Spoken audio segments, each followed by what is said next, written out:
This is the industrial side. Most industrial businesses are either won or lost in the day-to-day operations. These are conversations with the operators who run these firms, talking about how they run them, what works, and what doesn't.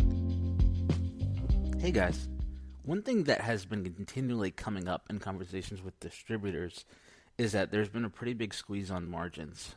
And so the goal is to not be competing on price.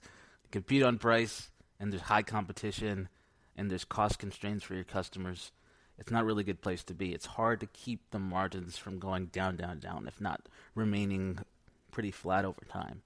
And so a way to differentiate is service, whether it's adding a value-added service or it's going into a position where you're just making the ordering process, the account management process as smooth as possible so that the customer feels like the value you're giving just by the way your operation works is going to be something that's worth paying for regardless if there's a cheaper option. And so today I'm actually playing an interview that I did back in 2021 that's still true today with an expert named Shelly Chandler talking about how she managed experiences.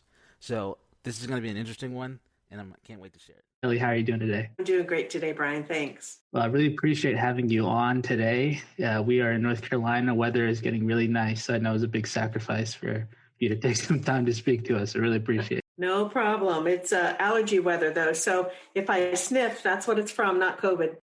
Got it. Well, I'd like to just start off and kind of talk about kind of how you got started with CX, if that's all right. I've seen kind of your resume. I know your background. You've done a lot in this space. Really excited to have you. And I want to kind of let the guests hear about some of the things that you've done. Can't believe I've been in customer experience for about 20 years. I started in marketing and marketing communications and quickly realized that I liked the product side of things. So I went into product marketing, but always marketing. Because to me, it's fascinating understanding why people buy and do the things that they do and how you can push and pull levers to see what makes them change their behavior. So I've always had that grounding in marketing. But after about, I'd say maybe 10 years in marketing, I realized that there's this thing out there called customer experience. And I was actually in an interview the other day, and the person that I was talking to said, I think I'm one of those people that customer experience found me. And I really feel that way because it brought together things that I love. It brought together process improvement. I'm a structured kind of process thinker. It brought together market research, which I'd done in the past, and then voice of the customer, and even some customer service type of work. So it brought in all those elements that I really find unusual in just one profession. So about 1997, it became a discrete profession. I think it was started around that time out of the Forrester Consulting Group as a discrete thing. And I got into it probably a couple years later. So it's been a great ride. Yeah. How do you actually explain customer experience when you're at dinner parties, talking to family? What do you say about it? It's funny because I did customer experience consulting for about 9 years. And the first consulting company I did started a lot of the project work with customer journey maps. So my husband used to say at dinner parties, but people would say, well, what does your wife do? And he'd say, she makes colored boxes all day. So it's certainly bigger than that. I usually just say I help brands to think about their experience from the first point in time when they consider buying something or working with a company all the way to the end of that period when they decide to do it again. And it's analyzing all those points in between and how to make them better or leverage strengths. Right. Essentially the quality department. Sure, it is. That's another piece of customer experience. Quality is a big component of it. And, that goes into that whole engineering side of things with process engineers. One of the people that work on my team has a PhD in human factors engineering, which is really interesting. But you can see your engineering mind being applied to experience, and that's a fascinating science. Yeah, it really is. And I'd be interested to hear kind of what your team is focusing on at ATD, because I know you're in the logistics space. There's a lot of different touch points, especially with moving tires around and the quantity that's being moved. How do you really approach it from your end, mapping the different experiences and actually making sure that you're making improvements from that end? Yeah, B2B has been traditionally behind in customer experience and applying the discipline to their businesses. And in different verticals, some cases they've caught up to consumer. In the automotive space, the OEMs, the car manufacturers, they've been doing that for a while. In fact, I even worked with many of them to do journey mapping, Mazda, General Motors, and Toyota. But in our space, we're the automotive aftermarket. And my company had a customer experience survey. They had what was really more of just a relationship survey and had some competitive angles thrown in. So that's all they were doing, but they really weren't doing anything with that data. And that's pretty typical. A lot of companies start that way. So in building out the program there, and I've done that at a couple other places too, I think that's a great beginning, is start with voice of the customer and get that rolling so you can see where you are and then map your current state. So we did that. We worked with a company called Sweet CX. And we mapped our journey from at a high level, from beginning to end. And, with B2B, you have many different types of customers. You've got the customer, the end consumer. You've got all those different flavors. So even your suppliers, you could consider customers. And in a distribution business like ours, we started with our retailers, those who sell the tires. So we get the tires to them from the manufacturers, but there's so much opportunity to grow that out. So what I've done is I've grown the insights team, and they're still pretty small. I think total the team is 7 people. But I've grown the insights team. I added the experience design team, which took the digital people a little while to accept, because they think, we're customer experience. No, you're customer experience. So there's that battle that goes on, but it's been a friendly battle. It's really been more of a collaboration. I'm so happy to say. And then I have a customer engagement team that really helps to come up with go-to-market solutions for customers using our digital solutions. So while we're an 85-year-old business with a logistics focus, a lot of where we're going in the future is data focused and technology focused. So that's why that engagement team will really help the salespeople to bring that to life for customers. Got it. So it's almost, helping people kind of move along and adopt as you're going to kind of change the way that you kind of deliver product to them going forward. So yeah, really. And it's more than the logistics piece. I think the customer experience side of our business it's now our number one focus for the year. So I was very fortunate to have a CEO and still have a CEO who talks about customer experience, who is giving more definition to what that means as he learns about it. He's taking a company who had already a great propensity to want to improve the experience, and he's wrapping the science around it bits at a time. And then my boss is the COO, which is a little unusual, but it's perfect actually, because that way we can drive customer experience into the operational areas where it needs to be and build purposefully designed experiences instead of kind of just letting them happen. So that's really exciting. I don't think I've ever heard someone say that customer experience was legitimately the number one priority for the year. How did you get to that point? Did that start with the leadership team, or did anything happen to kind of get that conversation moving? Probably about 6 months before I joined, I know that my manager, our COO, he was doing a lot of research into customer experience. And, our company is pretty good about bringing in the right help that they need when they need it. So they'd also talked with analysts and consultants as well. And I think that helped them to see that going on all around the world, there was this lever that could be pulled to differentiate yourself in a way that just basic everyday good service wasn't going to do. And, I think we're still learning what customer experience means and how to weave it throughout everything that we do. But it's something people are really focusing on. And, even just Friday, I was talking to someone who is going to be working with me on kind of a customer experience awareness module that the whole company can take. And we'll dive in a little deeper with the customer service team and with our drivers and our salespeople, because they're the ones with that customer-facing responsibility. But I was super fortunate to have an entire leadership team that supports this and is willing to put time and money behind it. And that's what it comes down to. And that's incredible. And I think hopefully we're going to get there with a lot of brands going forward as it continues to show up in the reports, the conferences. It comes up, customer experience. I think there's just a lot of logic behind it. We have so many opportunities to pick different resources. We can go one brand to the next. The thing that's going to make it special is actually having something of value that goes beyond just, the exchange of that, that one interaction. So I think it's incredible that your company is really rallying together to focus on driving that even this year with all the things that are going on. Yeah, you made a good point though, Brian, we're really focused on trying to make it more than transactional. So trying to make customer experience something that happens at the relationship level, certainly, but also looks at pain points in the transactions and in the journeys. So we're measuring the relational level. We're also measuring the journey level, and then we're getting down to individual touch points and minimizing those, reducing friction. You hear that all the time. Yeah. And have you found any kind of major hurdles that you had to address last year with everything that happened? Or was it essentially not as much changing, the exact way that you're operating with customers, but more so trying to get a sense of how they're feeling about everything and how that impacts business? Yeah, I started exactly a year ago. And on Monday, it'll be a year, and today's Saturday.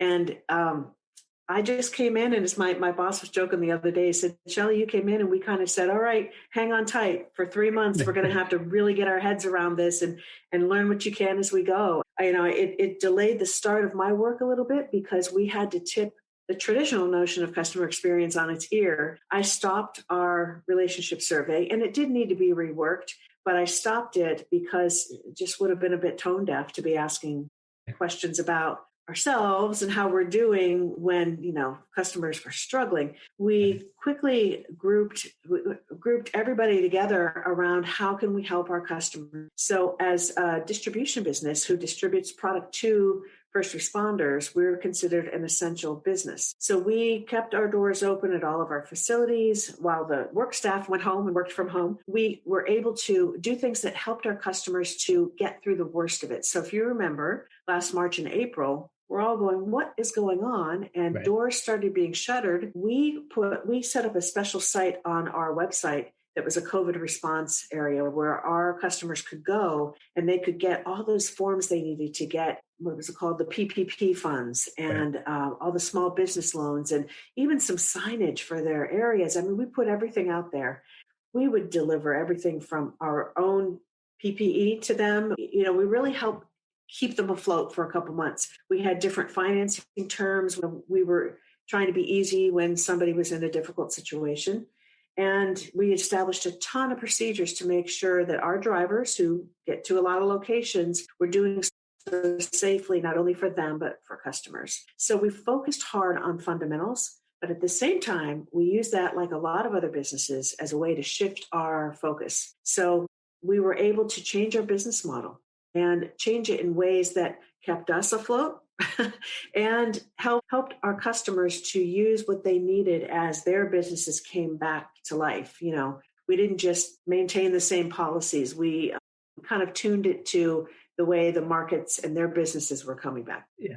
And that's really what being customer centric is about. It's so much beyond the surveys and, actually making the changes, being agile. That's the thing that's actually delivering the experience. So, I mean, that's fantastic to hear. I think a lot of businesses can learn from that. For us, it wasn't about remaking. It was helping us to get to our goals faster because of the digitization of everything and the acceptance of that. Not that we had to digitize everything during that time, but a lot of businesses did. And it helped us to get further ahead on those plans, to become a data leader in the industry because we are the world's largest tire distributor. But that just means that we have a lot of customers who work with us and we sit between the manufacturer and the retailer. And sometimes they don't talk well to each other. So we sit in the middle and share information with them that they really couldn't get in a lot of other ways. So it helped us to speed that whole process up. And as a result, now we can focus on some of those things that while we're providing great new data-oriented services, now we can go back and fix some of the experiential pieces. Right.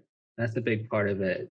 I feel like there's different customer experience teams that have different ways of going about it. Sometimes it's a lot of just fixing things that are broken all the time. Other times it's trying to just improve and learn from the data and get a little bit more predictive. And how have you found yourself kind of splitting time between those two things? Because it can be hard to put priorities down in one way or the other. Yeah, anytime that you're setting up a data analytics framework, you want to start with current state. You want to understand what you've got. And we've spent the last year working very closely with our data management office. And, I feel really blessed that they want to partner with us because they're building out something that the company didn't have, which was a customer data mart. Now, we had that on our product side, but they're getting all the data inputs about the customer into one place. So once they do that, and we can say, all right, this is what our customer looks like from a variety of perspectives. We can profile them a number of ways. Then we'll be able to be a little bit more, probably a little bit more predictive there, just based on trends that we see. Getting way out in front of them. We are doing that with our advanced analytics. We have a division called Torqueda at torqueda.com if you want to look it up. And it's all about advanced analytics in this space. So that's where we're doing things that nobody else is doing, but they're almost like a startup. They've been around for a couple of years, and there's some exciting work being done there. How we apply some of those startup characteristics to the day-to-day operations is probably our next step in our next phase. Right. Yeah. And do you feel like that's sort of a process that orgs have to kind of go through, like to get to a certain point where they can actually be that focused on customer experience? I remember as a consultant going in to meet with a company, and this was when I worked at a voice of the customer software company, and I was the head of consulting there. And we went to talk to a customer who later left that company because he was the head of data and he could not really understand the value that surveys alone were providing. And they didn't quite have the connectivity to build yet to the surveys with the rest of the program. But honestly, I think that customer experience people sometimes don't do a good job of making that connection themselves. Mm-hmm. We should have, as his provider, shown him how to make those connections, but it isn't something that everybody's good at. And CX people come from lots of different backgrounds. Sometimes those backgrounds are data oriented. And if that's the case, great, you've got a huge advantage and a step forward than other people do. But if you come from a background where you haven't been asked to look at data beyond survey data, that's not enough anymore. If you're existing on surveys only, you're going to be eventually kind of taken for granted because the numbers don't change that much. They only change when you really do something big. And you only know you're doing something big when you can connect data from surveys to everything else that's there, behavioral, financial, other customer data. Right. And the business results is really the key thing. Yeah, linking it to ROI, right? Yeah. So I guess how do you think that that's going to change going forward with surveys? People have been asked the same old question for years at this point. I'm kind of wondering if we start getting to the point where surveys are treated as strongly as creative for any marketing tactic, where you really are trying to hit them with something that's unique, because we have to earn their attention to be able to get the information we need to improve. It is to help them, but it's really to help us to do better so we don't lose them. So how do you feel like that's gonna change, like different ways of getting the voice of the customer? What do you think the next step is? I think the mix will change, that it will be less solicited feedback and certainly more unsolicited feedback through various means of listening. One example would be we're trying to be more in the moment with our surveys. Yes, we're going to have ongoing relationship surveys, but we're running shorter studies about things that we're working to improve, like our payments journey or our onboarding journey. We're not going to run this forever because we don't want customers to be fatigued by that, but we'll zoom in for a close look at something and pop back out. We're also going to use more text-based surveys so that we can get in the moment feedback. And we're ramping up the digital surveys that we have for that same type of feedback. So, I think the mix will change, but put surveys away for a minute and talk about how you can get more qualitative feedback. We're doing an online customer community with lots of different features that will let us talk to customers in a variety of ways. We're even using gamification to incent them to participate.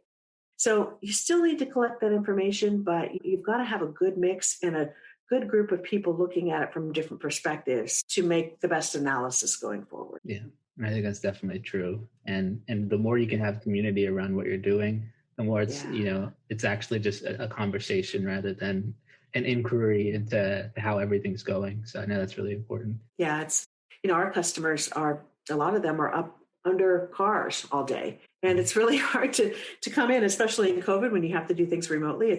It's hard for them to come in and log on to their laptop because they may not have cameras on their laptops. They may not have laptops, because they just aren't working that way. So we've had to be very creative, but we're using a lot more test and learn kind of work. We're doing a lot more experience design with short bursts of qualitative studies. And so that will help us to fine tune things as we go and then make sure that we're doing it right by checking in with the community now and then. Great. And one thing that I've been looking at recently is just trying to understand how the actual buying process might change with some of the technology that's coming about. Like I'm really curious at how voice will impact B2B. Like I think that conversation has been going on a long time. Kind of curious if that's touched kind of your vertical at this point. Voice? Did you say voice, Brian? Explain more about what you mean there. So thinking in terms of how voice devices might enable buying decisions to be made. So for instance, if I have an auto shop, want a tire, am I going to talk to my assistant, next door instead of, having to wash my hands and start, filling out an order form online? Can I just say it? And how does that impact like the way that you have to plan your initiatives? That's interesting. So that's using voice as a means of ordering. I can see that start to happen already. So I can see some of our customers are going more to at least having iPads and other devices like that out on the floor so that they can get ahead of, not have to do the traditional go into a computer, log in, fill out some paperwork, send a form to somebody, that type of thing. But I would say technology is impacting us even more. We talked about predictive and getting ahead of what customers need. So when you think about tires, each tire manufacturer favors a couple different brands over others for different reasons. And we are running pilots right now for a big program that we'll be launching soon that helps to stock tires ahead of when customers need them. So we would look at buying patterns and we would say, oh, this is pretty much what we think you're going to need. So let us get those on the way to you. So you don't even have to take the time to order them. We autofill ahead of time. And that's not a brand new thing, but it's pretty new in our industry. So those types of things, looking at data and making things a lot more automated, allow our customers time to build their businesses, to grow their businesses, to do marketing or improve their facilities and, not have to worry about that side of it. That's where we see technology coming in quite a bit. Yeah, that's great. Yeah. Anyway, talk about removing friction. And that's kind of one of the great ways to do it when you know what they need and you provide it. Right.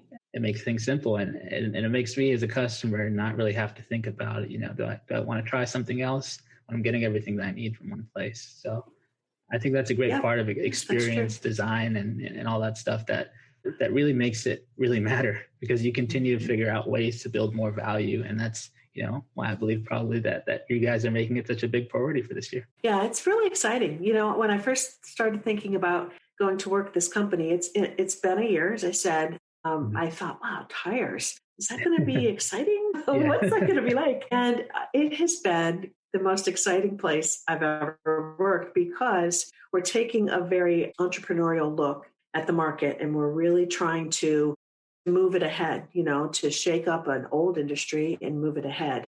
Being part of a customer experience team there, it's just such a big part of that, to know that the company is relying upon us to give them some of the fundamentals that we need to make sure everybody is providing that experience. We're kind of like, our boss calls us secret sauce because we're really behind a lot of things, but, we don't own a lot of things. We just make things happen differently. And that's another thing I love about it too. Well, I guess the last takeaway for us today, if you're an executive, you're just starting out, there is no experienced team. How do they get started? How do they build and get to the point where you are, where you're able to start doing all these great things to drive experiences? You don't have to call it this, but go out and do an audit in your company and talk to as many people as you can, explain why you're asking and explain your mission and try to find out what that experience is like today.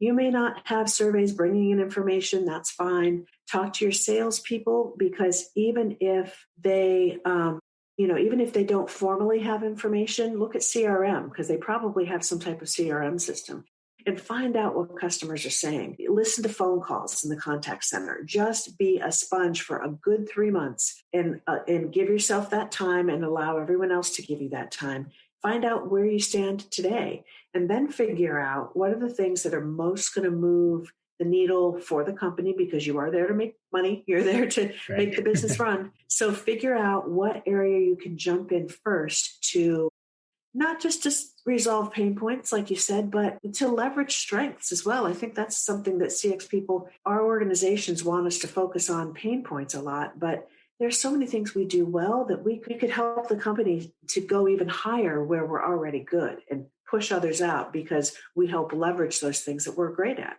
That's where I'd start. Amazing. Hey, Chandler, where can people go if they want to learn more about you, hear more of your insights? Is LinkedIn a good place? LinkedIn's a good place. I'm also a member of the Customer Experience Professionals Association, CXPA. That's something I also recommend that you check out if you want to know more. That's a lot of great free information and resources there. And I've been volunteering there for a while, so come join us at CXPA.